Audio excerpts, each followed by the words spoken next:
Imagine I tell you I'm playing a live service game. What picture pops into your head? Battle passes, microtransactions, daily challenges, FOMO, cash shop? Because none of those things are actually required for a game to be live service.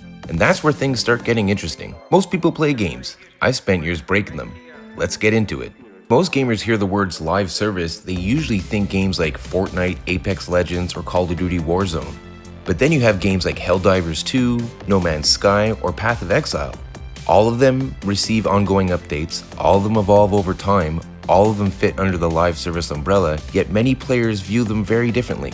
And that's the problem. If all these games are considered live service games, why are we talking about them like they're completely different things? Ask 10 gamers what a live service game is, and you'll probably get 10 different answers. Some will say battle passes, some will say microtransactions, others say daily challenges, some will say unfinished games, and some will just say the thing that's ruining gaming.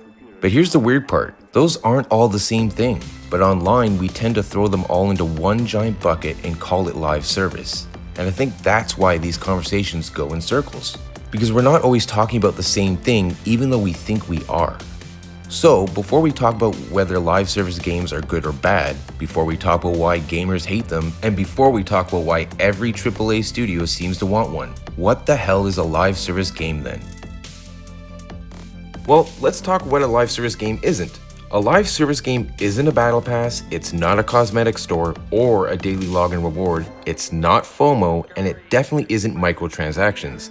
Because all those things can exist in a live service game, but they're not what makes a game live service. In fact, if every battle pass, every cosmetic store, every microtransaction disappeared tomorrow, live service games would still exist. So if none of those things are required, what actually is? Simple definition, at its core, a live service game is actually a pretty basic idea. It's a game designed to continue receiving content, support, updates, and changes after launch as part of an intended experience. That's it. Everything else is optional. Whether those optional systems are good, bad, consumer-friendly, or downright predatory is a completely different discussion. So if the definition is so freaking simple, why do so many gamers immediately think about battle passes, cash shops, and FOMO when they hear the words live service? Well, I'll tell you, because for years, many of the biggest live service games have bundled those systems together. Alright, if you think about some of the biggest live service games on the market right now, many of them don't just receive ongoing updates. They also have battle passes, cosmetic stores, seasonal events, daily and weekly challenges, limited time rewards, XP boosts, login incentives, and sometimes enough currencies to make your head spin. Shit starts sounding like a list of side effects but for gaming. But here's the thing, none of those systems are required for a game to be live service, but because they often show up together, a lot of gamers start treating them as the same thing. And honestly, I get it. If almost every major live service game you play has battle passes, cash shops, seasonal content, daily challenges, and limited time rewards, eventually, you stop separating those systems from the live service model itself, and they become one giant package in your mind. But they're not actually the same thing. The live service part is the ongoing development, the battle pass is the monetization, daily challenge is the engagement system, cosmetic store is a revenue system, and FOMO is a retention strategy. They're all connected, but they're not interchangeable. This is where I think things start to fall apart.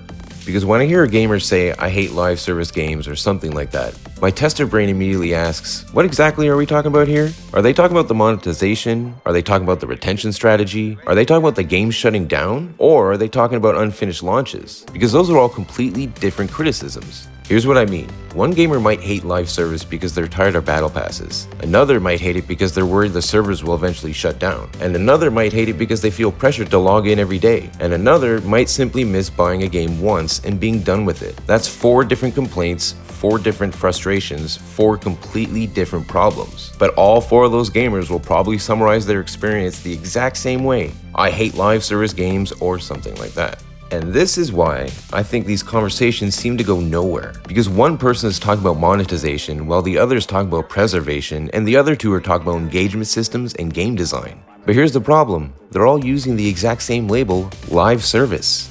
And that's why I don't think gamers are confused about what they dislike. It's pretty damn clear what they dislike. But I think they're using one term to describe a lot of different things. And that's not because gamers are stupid. It's because the industry has spent years bundling those things together. When somebody says they hate live service games, they might be talking about monetization, FOMO, preservation, unfinished launches, or they might generally dislike the live service model altogether. The problem is that all those criticisms get thrown in the same bucket.